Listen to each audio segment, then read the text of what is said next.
A very, very important issue regarding special ed. Which is what it basically comes down to. Court hearings that cost the city thousands of dollars in legal fees. So that money that could have been going to educate the child is going to legal fees to fight the battle to see if it's appropriate now. Parent has to go through this process year after year after year for the same thing. So it's just a matter of torture. What's the mayor saying about this issue? And then maybe we can think about how the council can push him in the right direction. But the mayor is still getting on his feet on the ground, getting all the commissioners in place, getting the deputy commissioners in place. We have not had a meeting yet on this specific issue. I notice how the employees of the Department of Ed are nervous. They are under stress because they know that every single thing that they are recommending for that child is being pulled apart. For 8 years, we tried to usurp the Bloomberg administration in Albany. For whatever the reason was, we were not successful. We now have new people in a position who have made it their life's mission to say that they care about the infirm and the underdog.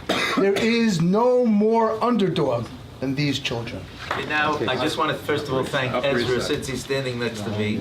He put this beautiful breakfast together, contacted the city council members. He's a well-known figure in our community. We greatly, greatly appreciate all your help. We're the only vehicle that could bring together the modern Orthodox, the Hasidic, and it's obvious if you look around this room, and whenever there's a need in our constituents, whenever there's a need for any Orthodox Jews in New York, the address is Agudath Israel. I'd like to ask Daniel Bauman, who's the dean of Cope, to come up and explain a little bit of what goes on at Cope. They just simply don't feel comfortable going to other schools. They're older, they have family and therefore financial obligations, and they need something quick, they need something culturally sensitive. Obviously, if you look at my dress, I wouldn't feel comfortable going to a normal college. Hi, my name is David Tyler, and I'm assistant controller here at Agudath Israel. And we are running ESL program, which we have locations both in Brooklyn and Manhattan. Schools and private schools and public schools are not eligible to apply for capital grants. This is the first. Yerucham Silva, Baruch Jewish Community Council. I just want to, to piggyback on that as far as capital not-for-profit. I've been involved in CBOs for a number of years. And as you all know, it's getting increasingly difficult for any community-based organization who does legitimate work for a major purpose to access capital funds. And Isaac Sofer and Yossi Menzer, would you like to tell us about the pre-K and the after-school vouchers? Yeshivas basically are in a way, overlooked in a way by the Department of Education and the consultants and the RFPs, and so when it comes to yeshivas getting into the program of UPK, it's basically we're locked out almost. If it's going to be only exclusive a full-day UPK program, that could be problematic because we need to have the time for the religious studies. The consensus is around the table that the yeshiva community will only engage in a half-day UPK. So I'm going to leave the last issue, which is affordable housing, to the man that knows it best.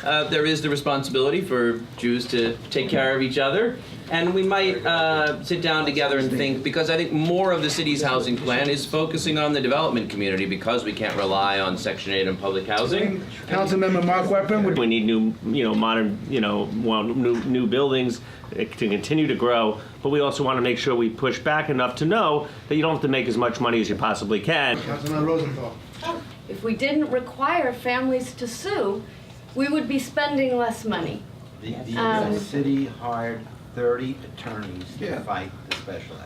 Councilmember Kellis. That I've been spending the past 2 months fighting with real estate developers, making sure that the affordable housing that they do have, that they put back on the market. Thank you very much.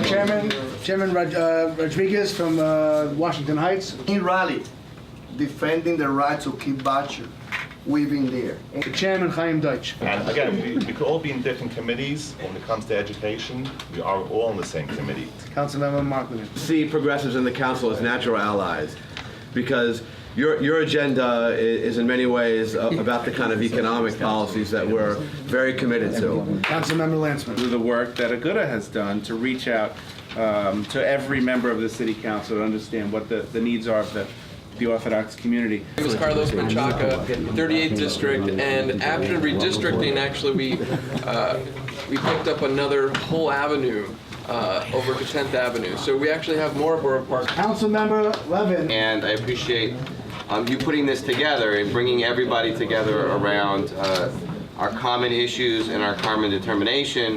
Council Member Dickens. I chair planning, which is a subcommittee of land use, which does oversee development within this great city. God bless you all, and may we all have a wonderful and productive day today, and looking forward to having a wonderful and productive relationship for many healthy and happy years to come.